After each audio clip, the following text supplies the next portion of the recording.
special agents are not allowed. I am not allowed. I went inside for few minutes. They kicked me in my belly. They kicked me in my backside. And they abused, physically manhandled, assaulted. And you cannot imagine what happened, because that time CCTV was off.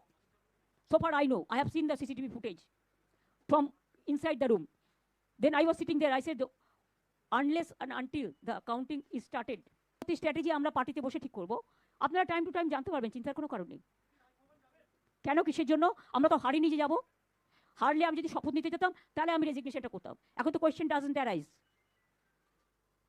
জোর করে দখল করে যদি কেউ মনে করে যে আমি কি রেজিগনেশন দিতে হবে, no, not that. Now also I want to say that we didn't lose the election. It is their forceful attempt to defeat us. Officially they may, through election commission, can defeat us. But morally I am telling you that we won the election.